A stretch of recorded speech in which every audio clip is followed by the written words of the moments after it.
Steins Gate. You've heard of it. I've played it. A little bit of it. And we're gonna play some more.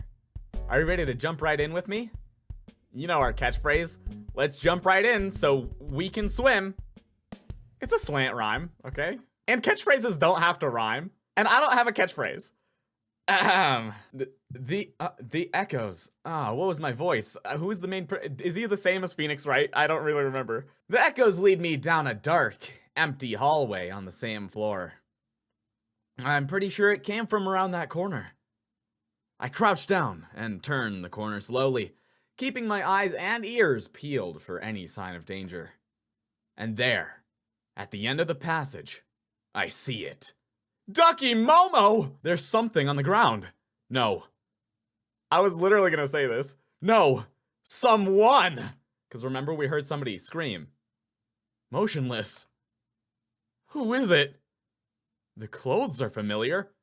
Dr. Nakabachi? It can't be.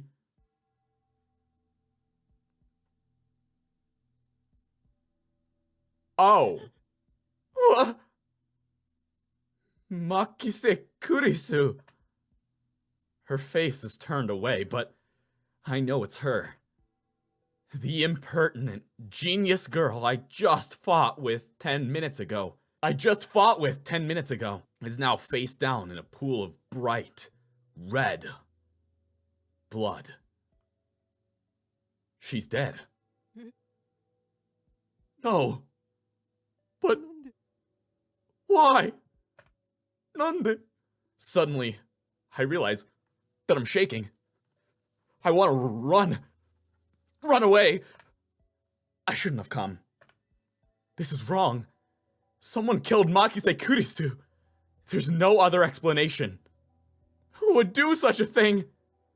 There's no one else here. But then, who screamed? Oh, I guess it was that guy. I twist around in shock. Some other men have followed me. And every one of them is ghastly pale. They must have seen the body. Or they seen my body. And they were just screaming out of pure envy. Call the police! A man cries out in panic. At this, everyone else starts screaming and run away. Nobody ended up calling the police. You gotta point somebody out and say, you there! Call the police! That's how you get somebody to call the police in a situation of crisis, everyone. I follow them, of course. There's absolutely no reason to stay here. Concern for Makise Kurisu is superseded by my instinctive urge to flee. You don't have to be concerned about her. She's not gonna be hurt. She's not upset. She's not in distress. I mean, she's dead. When I get back to the assembly hall, Mayuri is waiting for me with tears in her eyes. I can't find my metal Oompa! Hey, I remember the name of it. What happened, Okarine? We're leaving! I grab Mayuri's hand and run. As fast as I can. She can't run as fast as I can, so I run as fast as she can, but you know how I'm fast. Everyone knows I'm fast. I've raced down the stairs, trying to drive the image of Kurisu's dead body from my mind. But I can't. The redness of her blood is burned into my mind, more than the sight of the body itself. I've never seen blood before. Actually, why was her blood pink? That was my first time seeing a dead body. Is this what it's like? When I realized that she was dead, I felt chilling terror and a surge of nausea. But that was all I felt. Fear and disgust. Shouldn't there be something more? I guess I just didn't know her that well. Unless I did. Time travel, anyone?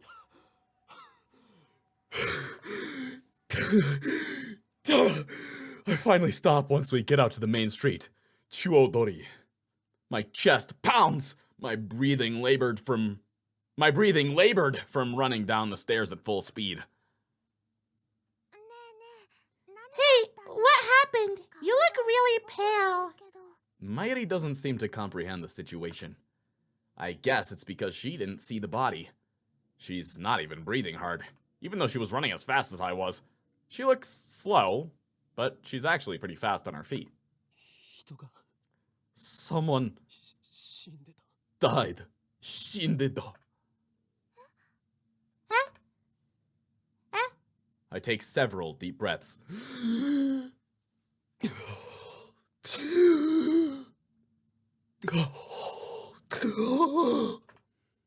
And then several more of those. You know how it is. The color of that blood still stains my brain.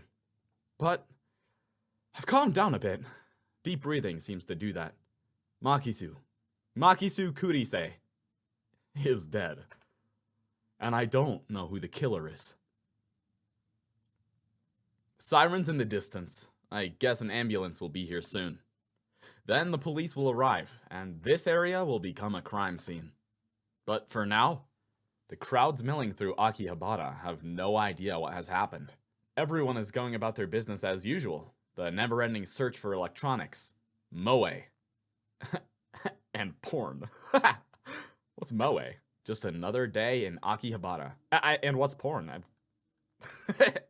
I take my phone out of my pocket, perhaps out of reflex. I'm not sure what I plan to do with it. Oh, I know! My friend Daru. I'll tell him what happened just now since he knows about Makise Kurisu. I suppose it might be disrespectful to the victim. But my adrenaline's pumping. I can't make calm decisions after witnessing something like that firsthand. That's how humans are, after all. We're not as special as we like to believe. At the end of the day, we're nothing but dirty, slime-like flesh.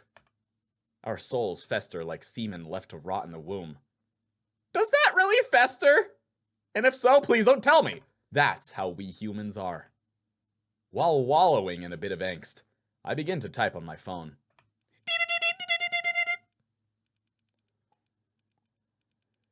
Someone stabbed Makise Kurisu. Looked bad. Hope she's okay.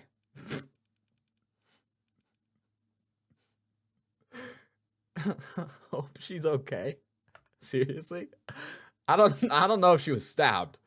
That just seems like the most logical explanation, given the amount of blood and the absence of a gunshot. On the other hand, I didn't write that she was dead, even though I'm pretty sure she was. I can't exactly explain why I didn't. If I had to say, I guess I felt like writing it down would set it in stone. It might make me feel guilty as well. The thought brings a smirk to my face.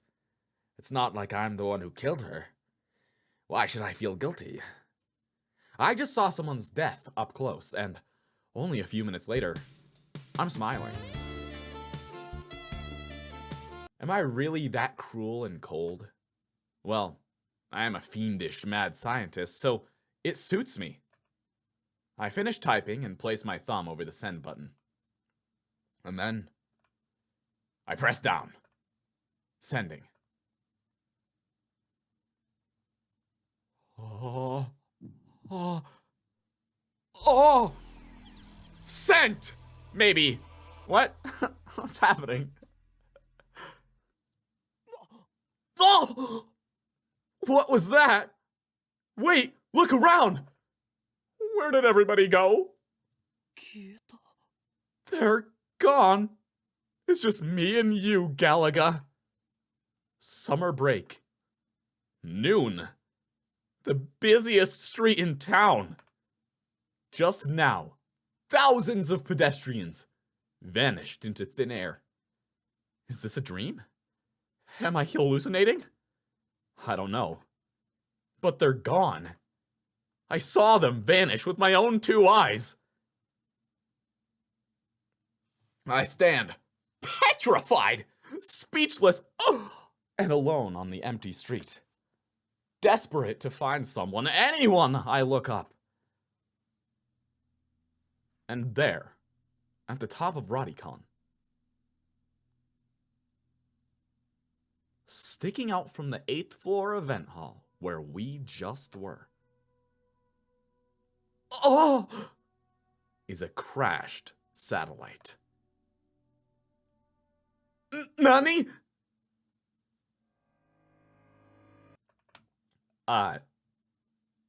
We can't. I'd love to listen to that song. I can't have that in my video. I'm sorry. Hey, you. Can you see us? Why won't you answer? I'm asking you a question. Yes, you on the other side of the monitor. Yes. Sorry, I can see. Hi. Hi, Rintaro. Your silence only strengthens my hypothesis. I suppose that, from your perspective, it appears that we are the ones inside the monitor. But that's where you're wrong. Oh my gosh. Oh my gosh! Oh my gosh! Guys!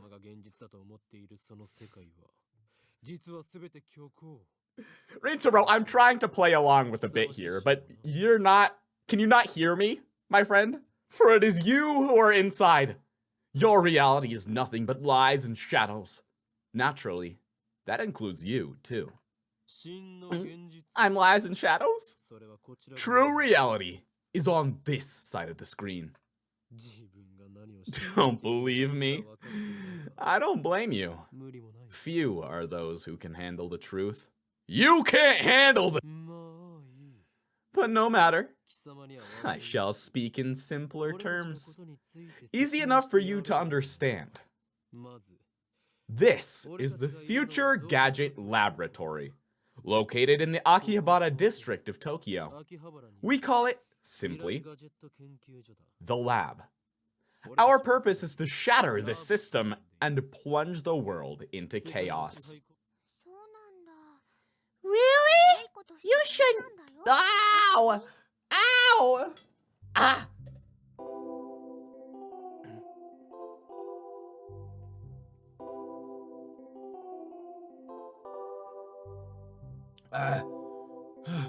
Myri, why must you attack me so? You shouldn't do bad things, Ocarine.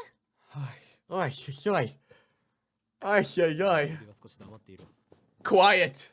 I'm a mad scientist, remember? From the station, head down Chuyu-dori until you reach Suihirocho Station. Then take a left onto Kuremaibashi-dori. Guys, there are so many Japanese words in this, and I am not fluent in Japanese. But I'm trying. In the alley before the traffic light, you'll find the rundown Ohiyama building. The lab is on the second floor. On the first floor is a store of ill repute called the Brawn Tube Workshop. You can't miss it. It deals exclusively in CRT monitors of all things. I thought this was gonna be a list, so I put up a finger to count. Can you imagine? Even in the heart of Akihabara's electric town, the demand for CRT is practically non-existent. But the proprietor of the Brawn Tube Workshop, Tennoji, is also the owner of the building. That's how he can afford to maintain his ridiculously niche hobby shop, even as land value continues to rise. He may seem rough. He may seem a rough sort, but he was no match for my charisma. Now the entire second floor is mine for next to nothing. I digress. The Future Gadget Laboratory is currently experiencing severe shortage of manpower. We welcome dedicated scientists from all fields to apply. At present, our researchers are... Ocarine. You've got to say Labomems. Lab mems, not researchers. Is that like short for members? Our lab mems, laboratory members, are 3. I am the founder of the Future Gadget Lab, Lab Mem number 1, the insane mad scientist, Hoin Kyoma! See, if I just listened to how he says his name, I'd know. Ocarine is cuter, though. Next, we have our resident cosplayer, and our only female member, Lab Mem number 2, Sheena Mayuri! Ta-da! Call me Mayushi desu! Arigatou gozaimasu! I like making costumes more than wearing them. I like making Rintaro Otarin wear them. And last, we have our resident super hacker, Lab Mem number 3, Hashida Itaru! Stop calling me that.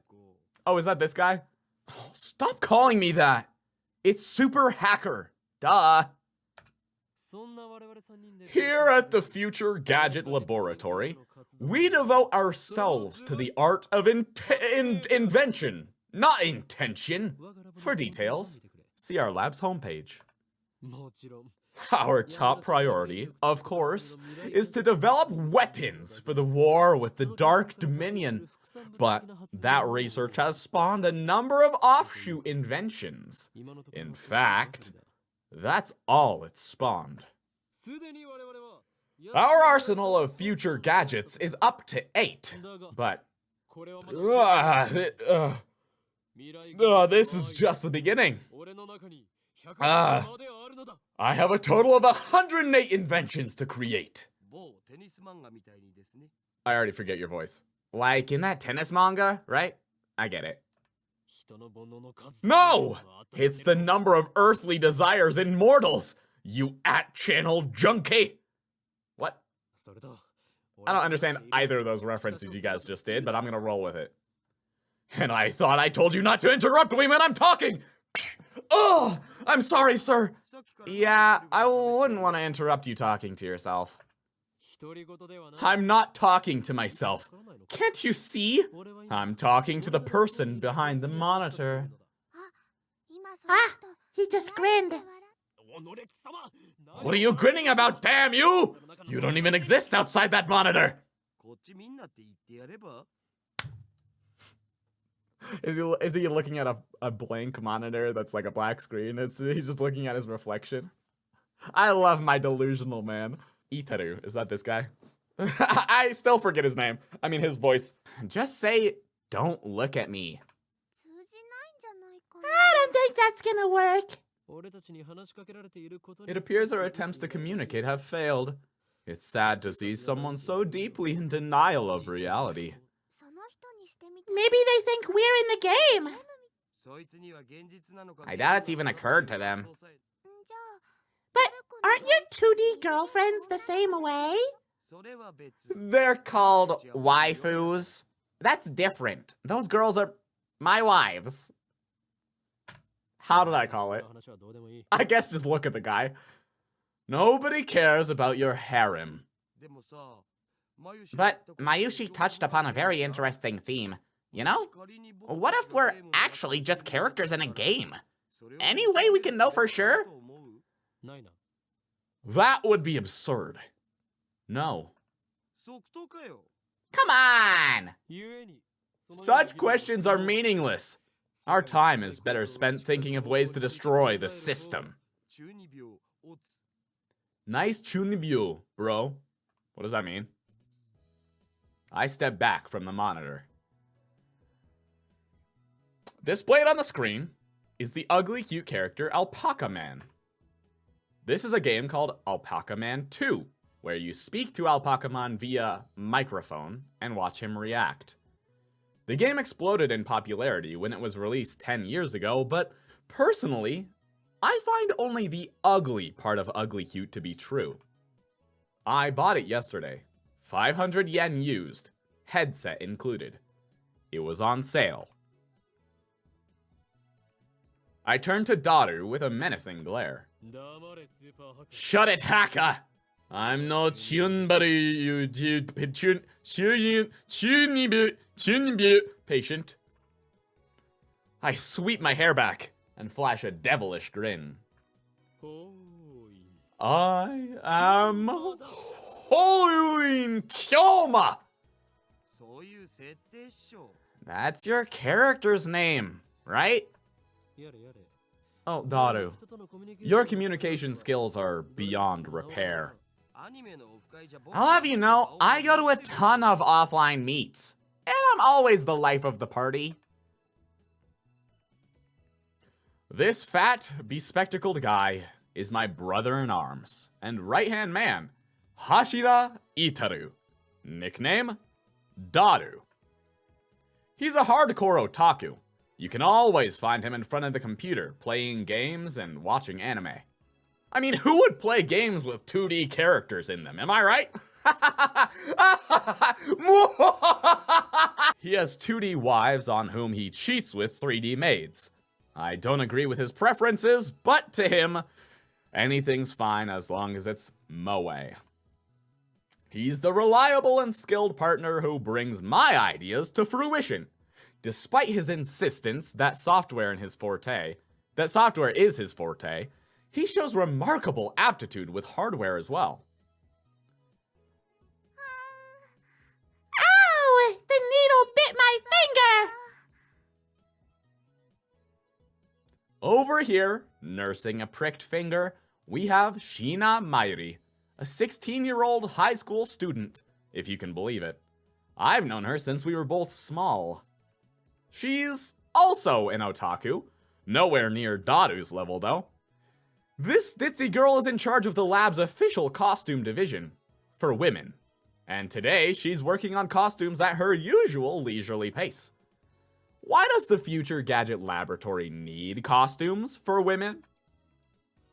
It doesn't. The truth is that Mayuri is completely useless. Still, there's no way I would ever kick her out. After all, she was the first one to join the Future Gadget Laboratory. I still remember the day Mayuri first came to the lab. It was spring. She said to me, "It's spring!" Mayushi is Okarin's hostage. I belong here. That's what hostages do, right? They belong where they're being kept hostage. Well, that certainly was cryptic. But her offer was my salvation. For she was the first to join me on my magnificent quest. She saved me from a solitary life on the run from the organization. I will never forget her kindness. Mayuri doesn't have to be useful. Her being here is enough. So, did Alpaca Man say anything? Did Alpaca Man say anything? Nope, nothing. The human-faced alpaca inside the monitor was completely unresponsive. So unresponsive, you'd think the game was bugged. Whatever, I give up. Never again will I play this boring game. Damn anti-social alpaca! I curse his name and smack the TV. As soon as I do. The TV makes a sound like it shorted, and then the screen goes blank. I change the channel. Nothing. Check the power cable. Nothing. Whack it again. Nothing. I guess it's broken. Damn. I guess I'm too strong for my own good. This crummy TV is on lease from the Braun Tube workshop downstairs. It's probably just old. You made Mr. Alpaca angry! Damn! I'll have to get it repaired later. I turn off the TV and lie down on the couch. I'm fed up with the humidity of Japanese summers. I stare at a conspicuous stain on the ceiling while fanning myself. How did that ceiling stain get there? Ramen. The ramen incident. I close my eyes and what naturally comes to mind is that impossible scene I saw an hour ago. They're gone! As I left Radikan, everyone vanished before my eyes. I can't explain it. And it wasn't just the people on the street. The people in the stores, gone. In the restaurants, gone. Even the cars vanished, drivers and all. And it all happened in the blink of an eye. Suddenly, an empty city spread before me. I could still hear the music from the stores, But those catchy melodies were the only sounds of life remaining. Heat was rising from the asphalt in waves, but I felt only a cold chill go down my spine. I just stood there, breathless, until... Dokasta? What's wrong? Mairi's voice brought me back to reality. Oh, there goes gravity. Mairi hadn't disappeared. She was right there, looking at me with questioning eyes. Everyone disappeared just now, right? You saw it, right? You saw it too, right? Just now, before our very eyes. Panic took hold as the enormity of what had just happened struck me. Unable to control myself, I grabbed Mairi by her slender, silky smooth shoulders and shook her. Did you see it, Mairi? You saw it, right?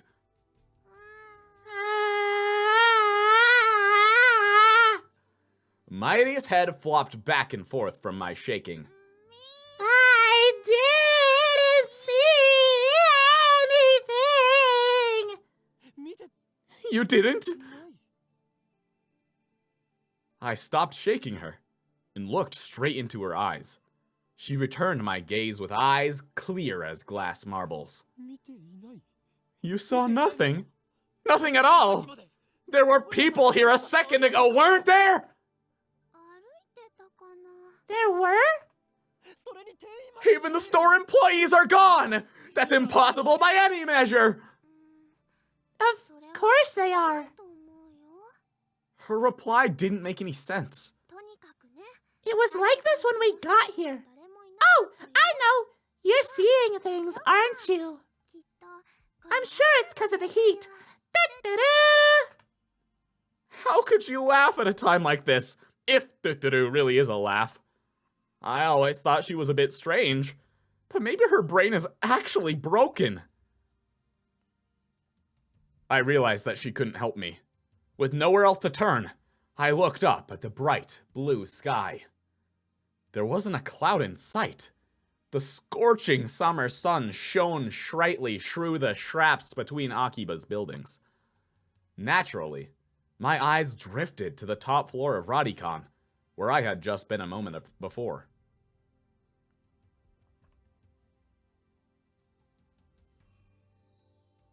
There it was. An enormous machine, like some kind of satellite, embedded in the roof of the building where... Sorry, I need burp. Not 5 minutes before, I had found Makise Kurisu's body in a pool of blood. What happened to her? Just before everyone disappeared, I could have sworn I heard an ambulance siren. Makise Kurisu might still be in that dark, narrow passageway. Cold, bloody, and alone. The thought disturbed me, but the question at the forefront of my mind was... What the hell is that satellite doing there? Right before Dr. Nakabatsu's presentation, the building shook like a bomb had exploded.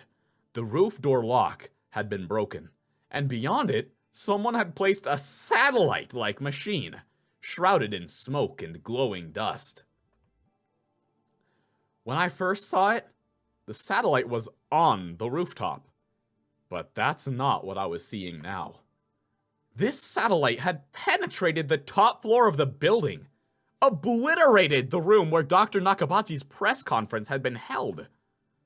It must have fallen out of orbit without burning up in the atmosphere somehow. I knew it was crazy, but what other explanation could there be? The real question was, when did that happen? Mayuri, about that satellite. Yup. What a surprise, huh? What do you mean? What was a surprise? It made a huge kaplow sound. Oops. A huge kaplow? It certainly did make a sound. But I don't think it was kaplow. I'd say it was more like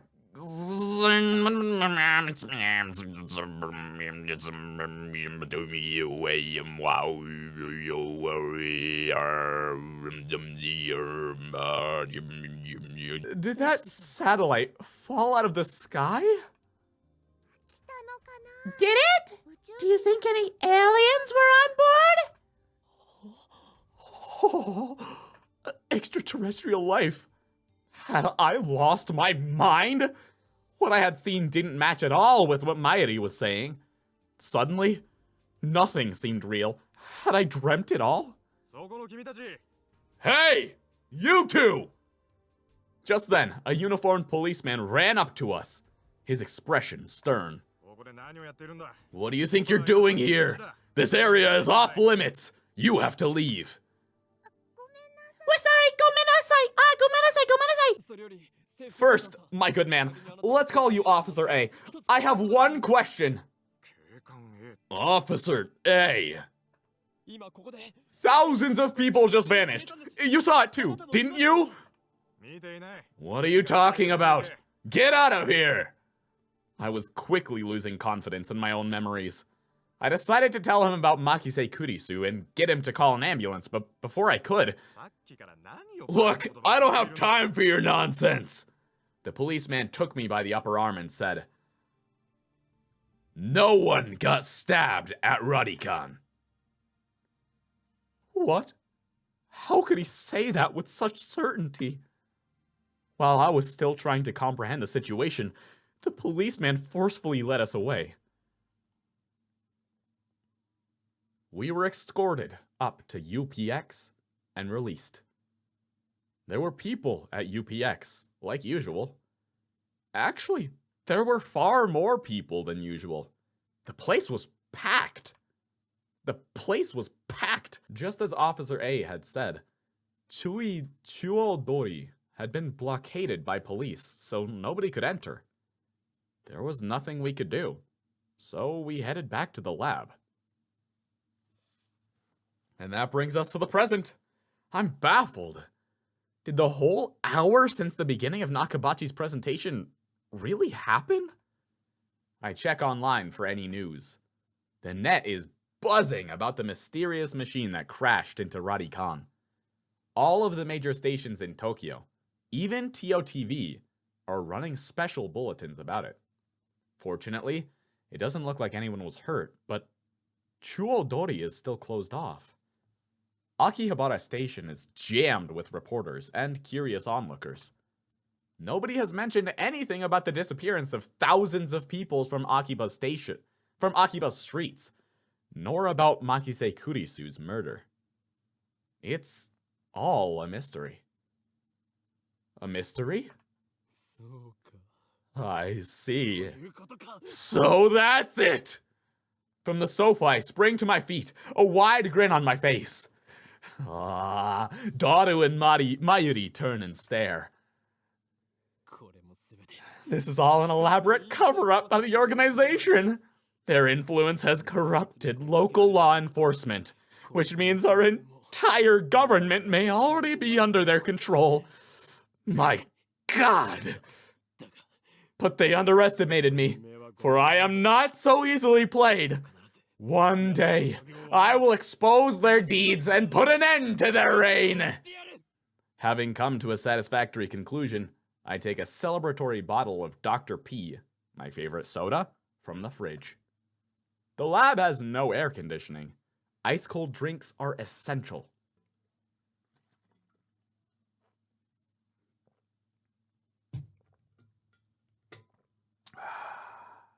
Elixir Intellectualis. A drink fit for a genius. Cola's better. Okarin really loves his Dr. P. I pity the man who knows not the greatness of this beverage.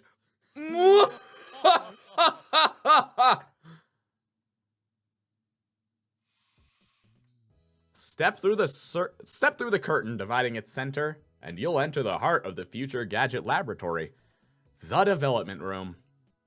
Just as its name implies, this is the room where we develop future gadgets. Needless to say, it is strictly off limits to outsiders.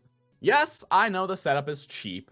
I would much rather have an airlock than a curtain, but our research budget is already scraping the bottom of the barrel. Besides, what's important isn't money, it's ambition! I poke Daru and bid him follow me into the development room. All of the windows here are weather stripped with packing tape, so it's dim. And hot, almost like a sauna. I've been wanting to buy an air conditioner for the lab, but there's no money for that. We're currently accepting donations. Upon entering the development room, I pick up the lab coat that's lazily draped on the chair and put it on.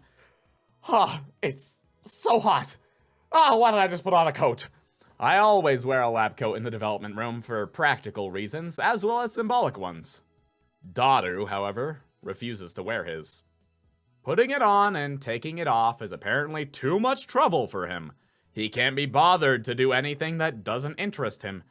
It's men like him who give our generation a bad name. Maybe if I put some of his waifus on his lab coat, he'd actually wear it. His lab coat, purchased from my own pocket money, I might add, just sits on the shelf. It's never been worn, and probably never will be. Daru, is the plan progressing smoothly? What plan? Daru gives me a blank look. I sigh and turn his attention to the table in the middle of the room. Sitting majestically on top of the table is a commercial-grade microwave oven. It's significantly larger than newer home models. The plan! As in the plan! Obviously, I'm talking about perfecting gadget number 8. The microwave. That? How was I supposed to know what you meant? We've known each other for, what, 3 years now? We went to high school together, and now we're going to the same university. We share an inseparable bond, like prison cellmates. He's only been a lab member for 2 months, though. We were in different classes junior year, and actually we didn't talk at all, so 2 years? Details. The point is, we've known each other a long time. I expect you to keep up with me here. N-O-P-E. Nope. Awkward silence. Man, all I wanted to do was have one of those cool, cryptic conversations where we were talking about plans and preparations and other important sounding stuff, but no one knows what it means except us. Shot down again. So, are we any closer to figuring out what's wrong with gadget number 8? Not yet.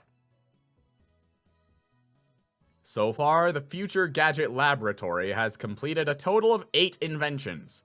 As I explained to Alpaca Man, the lab's primary goal is to develop weapons for the war against the Dark Dominion, led by the organization, that rules the world from the shadows.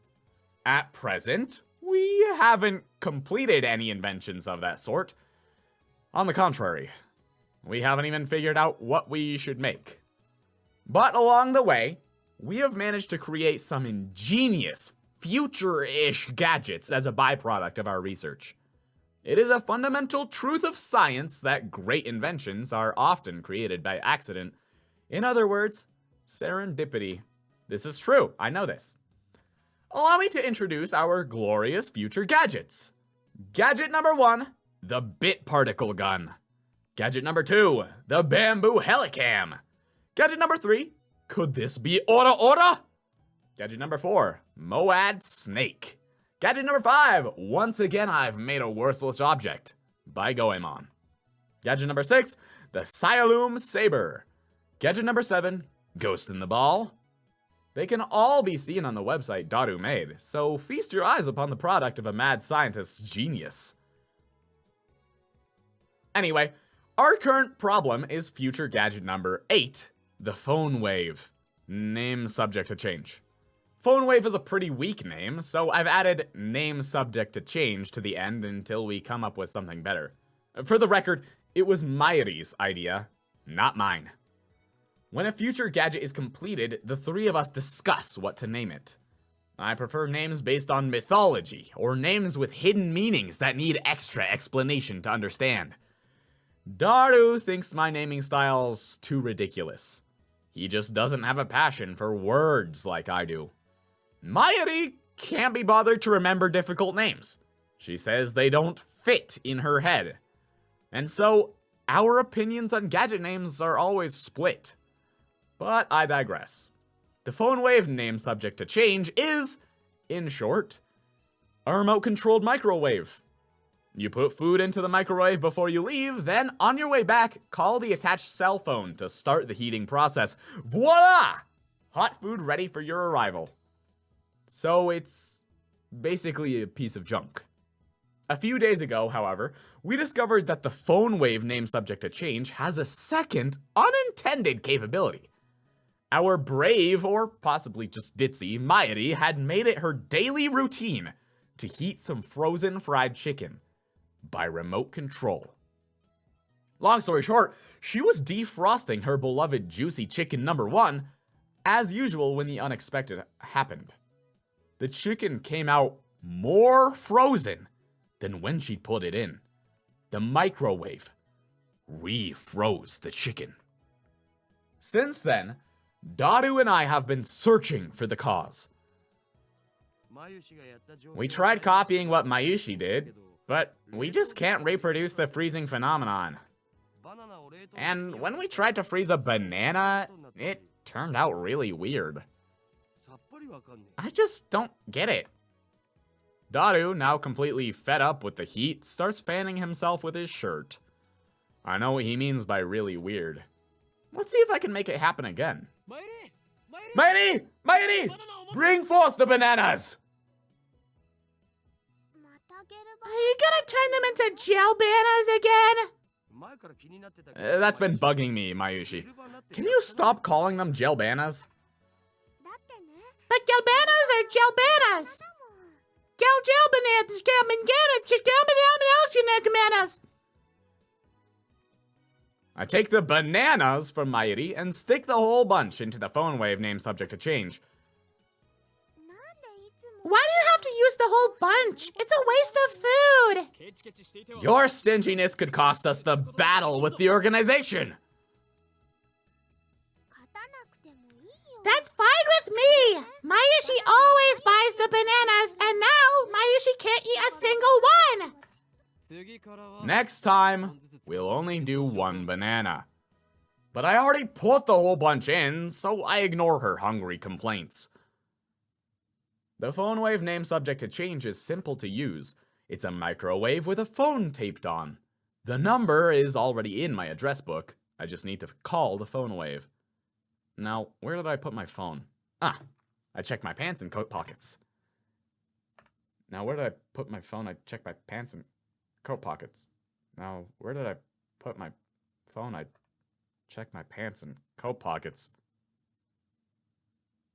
Let's press the phone triggers button and call the cell phone and make a call to the phone wave name subject to change.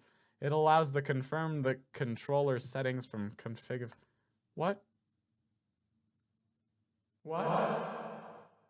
Ah. Z and C, okay. Ah, okay, okay. I'm in. Oh my gosh, okay. Why can't I see what E is? Okay, whatever. Open address book. No. Ooh, change wallpaper. Ooh. Yeah. Yeah, now we're talking. Nah. Ah.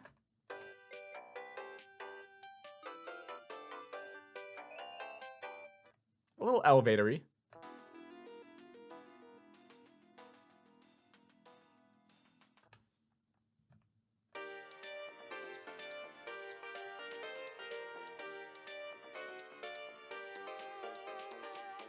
Okay.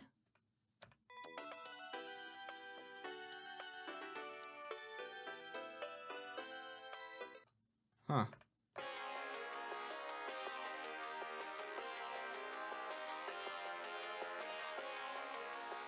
Okay, wait. Is there any of these that I can't have because it'll copyright my video? I like that one. I like precaution. I think I like Over the Sky, though. Oh, okay. Yeah, that gives off male ringtone to me. Okay. Alright. Open address book. Phone wave. I'm connected. R-E. Hello. This is the phone wave. Name subject to change.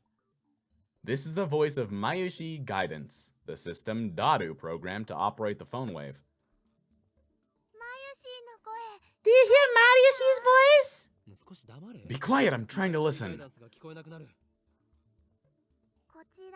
You can operate the timer from this menu.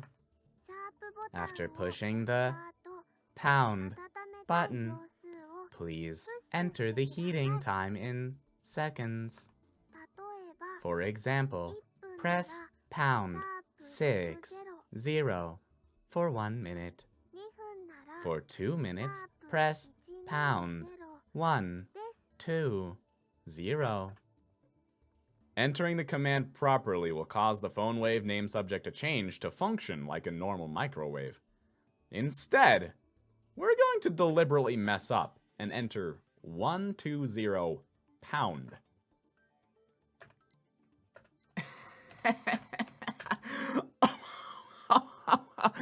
Now it shouldn't be heating, it should be the reverse of heating. Freezing! That should do it.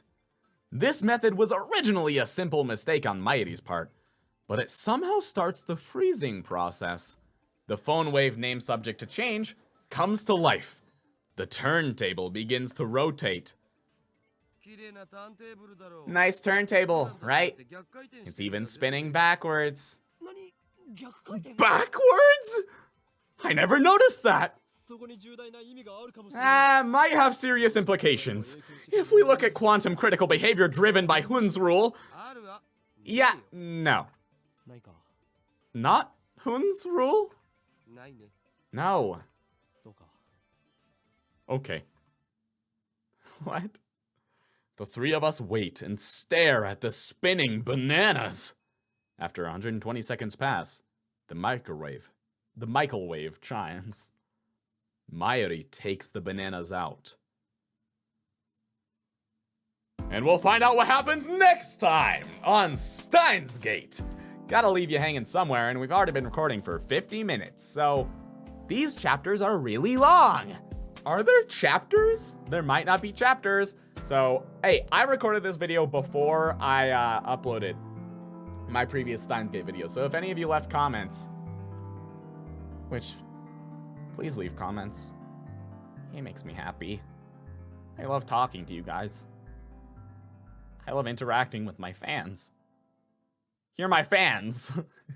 With my subscribers! Then I haven't read, so like, all those little tips that have been appearing in the top, like, if you guys have answered that already, sorry, I'll know that, when for the next episode.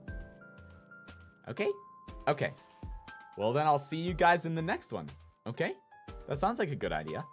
Hey, if you're gonna be there, say barnacle babies. In real life, please don't comment that. Just like say it really loudly to everyone around you. Just like anyone that you meet. Just barnacle babies. All right, that'll let me know that I'll see you in the next episode. Okay? Okay. Bye now.